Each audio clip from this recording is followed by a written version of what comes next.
ఇవాళ మ్, నేను మ్, ఒక సొసైటీలో పేరు ఉన్న పెద్ద లాయరు ప్లస్ కొంత బాగా పొలిటికల్ ప్రస్తుతం కరెంట్ పొలిటికల్లో ఉన్న ఒక పర్సన్తో మాట్లాడుతూ ఉన్నప్పుడు మేమిద్దరు ఈగో గురించి మాట్లాడుకుంటాం. అంటే హ్యూమన్స్కి ఎలా ఈగో ఉంటుంది, దీనివల్ల మ్యారిటల్ లైఫ్ ఇదన్నీ కూడా ఏంటి కౌన్సిలింగ్ ఇదన్నీ పిహెచ్డి ఇదన్నీ ఏదో థీసిస్ ఏదో తీసుకొస్తే దాని గురించి ఏదో టాపిక్ వస్తే మేమిద్దరం కూర్చుని మాట్లాడుతూ ఉన్నప్పుడు అవును ఈగో ఉంటుంది, అదన్నీ ఈగో తగ్గించుకుంటే ఇదన్నీ ఉంటుంది, కౌన్సిలింగ్ చేస్తే చాలా వరకు సెట్ అవుతుందంటే దీని రూపంలో మా బావ వచ్చి నేనైతే ఇండివిజువల్ నేను అట్లాంటి ఏం రెస్పాన్సిబిలిటీ తీసుకోలేను కాబట్టి నేను అగేన్స్ట్ మ్యారేజ్, అందువల్ల నేను మ్యారేజ్ తీసుకోవాలి. మ్యారేజ్ అంటే రెస్పాన్సిబిలిటీ కదా, ఒకసారి కాదు లైఫ్ లాంగ్ ఇక బతికున్నంత వరకు ఏదో ఒక రెస్పాన్సిబిలిటీ తీసుకుంటూ ఉండాలి. సో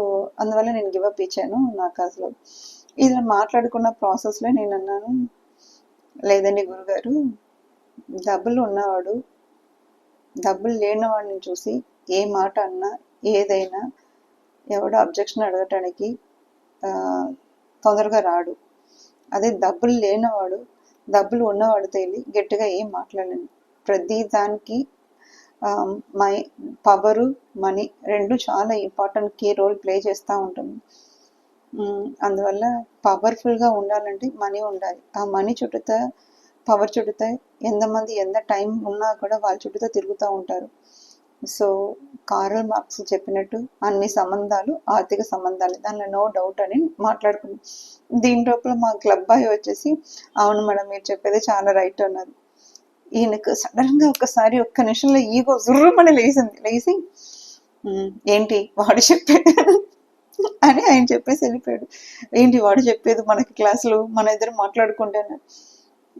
గురుగారు మనం ఏ టాపిక్ గురించి మాట్లాడుకుంటున్నాం, ఏ గురించి మాట్లాడుకుంటామో ఇప్పుడు మీకు అదే బయటకు వచ్చింది. సో ఒక్క నిమిషం రియలైజ్ అయ్యి ఉంటే వాడు కూడా పాపం మనిషియే కదా, వాడు కూడా మనతో ఏదో పార్టిసిపేట్ చేయాలి అని అనుకుని వచ్చాడు. సో కూల్ అండి, ఆయన గురించి ఎందుకు మన కోపం ఎందుకు, ఏదో ఆయన నేను చెప్పిన పాయింట్కి రిలేటెడ్గా ఉంటాడు, అందువల్ల చెప్పి ఉంటాడు, మనం తగుదామండి అంటే ఒక్క నిమిషం ఆలోచించి యువర్ రైట్ అమ్మా, నేనే ఆ ఈగోంగ్ర టాపిక్ ఎక్కడో మనకి ఏదో దానిలో టక్మని వచ్చేసింది.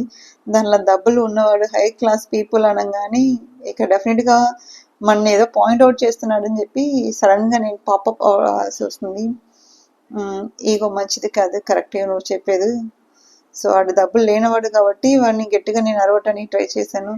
అదే వేరే ఎవరో డాక్టర్స్ లేదంటే ఎవరో వచ్చి మనతో మాట్లాడినప్పుడు చెప్పి ఉన్నారండి, దాని కాన్వర్సేషన్ డిఫరెంట్గా ఉంటుంది. నువ్వు చెప్పేది కరెక్టే, అన్ని సంబంధాలు ఆర్థిక సంబంధాలే.